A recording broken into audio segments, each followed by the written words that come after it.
super excited to show you some of the new functionality that the vSure product team have delivered based on working with a couple of our larger retail clients. We've always had the ability in vSure to push out an email to the potential visa holder, employee, and get them to upload their own details. But based on some recent feedback and some requests from a couple of our larger customers, we've really worked on improving that area of the program to make the self-onboarding very seamless, very good user experience for your employees and contractors. So let me just take you through it. Super excited to show you this, as I said. So if you're familiar with vSure, this is the dashboard when I first log in. There's a new button here, which is a shortcut to adding the visa holder via email. Basically, I can put in as many email addresses as I want in the one send. So I'm going to put 2 in because there's 2 use cases I wanted to take you through, which is one is an Australian citizen who's validating that they are an Australian citizen with work rights.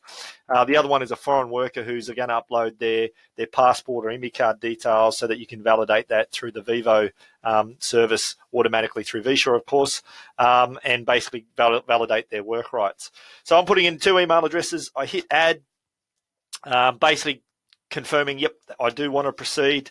Up pops a new screen. Those who have been using vSure for a while, previously this email wasn't editable. I can now make edits to the email. It might be different scenarios that I'm sending out. I might send to existing employees versus new onboarding employees. So I may want to tailor the message to the audience a little bit.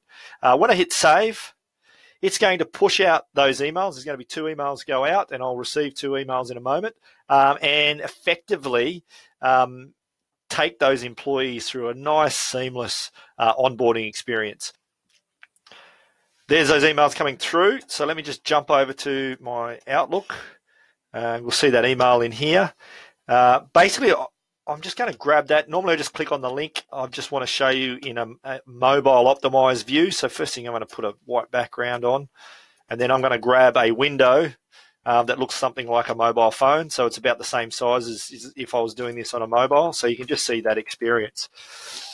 So effectively, I've looked at the email. It's asked me to enter my details. I'm going to come in, because I had matt.p in that email address, it automatically knew to put Matt P. I'm going to 01/01/1980. And in this use case, I'm going to basically say that I am an Australian citizen. So I've come down here and I click submit. Now it's going to ask me to validate how am I an Australian citizen. So in this example, I can use birth certificate, citizenship certificate, passport. I've prepared a birth certificate earlier. I'm going to upload my a photo that I might take at the time of my birth certificate, or a file that I've saved, and I'm going to hit submit. Now it's asking me to validate my identity with a photo ID, and it's suggesting ways that we can do that as per the legislation.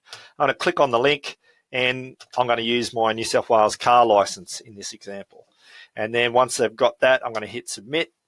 And now it's saying, can you please validate your ID by holding it up as you take a photo of yourself. So basically, I've prepared a handsome photo of myself previously, and I'm going to hit submit. Normally that would be me holding my driver's license up to my face would be the suggestion, but nonetheless I can validate that the person in the ID supplied is the same as the person in the photo. So this has just gone through that workflow. Beautiful. I've now successfully onboarded myself into vSure, and the HR department will now get an email notification to tell them that I've done that, and it will also set me up in the system for all the ongoing auto checks against my work rights. If I was a foreign worker, in that case I'm an Australian citizen, it's just going to store those details for governance and audit purpose. So now I'm going to just go back and get my other email address and grab the other email that hasn't come through yet. Let me just get that. There it is. And again, I'm just going to copy that hyperlink and put it into a mobile optimized view for you guys. And in this example, I'm going to pretend that I am a foreign worker. There's a really nice trick to this as far as validating this. So I'm going to hit submit to that. Now it's asking me for my passport or my IMI card. 99% of people are going to show their passport. There is IMI card. I do know that there are other outlier examples. At this stage, it's passport or IMI card that we're requesting. Anything outside that would need to go through a formal process manually, as you do at the moment. But with the passport, I'm going to basically upload a foreign passport here now. What vSure does is, because the photo page of your passport actually has a line of data that tells you your name, your date of birth, your passport country, your passport number, vSure is smart enough to strip that data.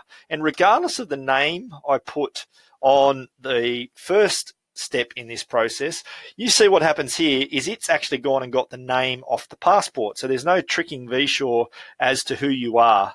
It doesn't allow me to change that now, because basically you've uploaded a passport and we're going to supply the passport information as is. I'm going to hit submit, and it's going to take me through to the next screen, which is, again, please take a photo of yourself as proof that that passport photo matches you. Again, I've prepared a very handsome photo of myself, and I'm going to upload that now, and I'm going to hit submit. And voila! There we go. I've now successfully onboarded 2 different user case scenarios into vSure just through the sending of an email out to those employees. Just one other area I did want to show. When we come into vSure, I'm just going to show you that the onboarding status tab is a way to allow me to see who hasn't responded to those emails. So vSure is going to give me, in the onboarding status, if I've uploaded via CSV, where that status is at. But if I've got any pending REST details out there, it's going to show me the ones that are pending. Now, I've sent a couple of emails to myself, so that's why it's showing these as pending. But these are the ones that haven't responded yet, haven't uploaded their details. And basically, this allows me to manage all the outstanding visa holders and basically have control over that in a very seamless way. Thanks for watching. Hope you loved it as much as I do. Cheers.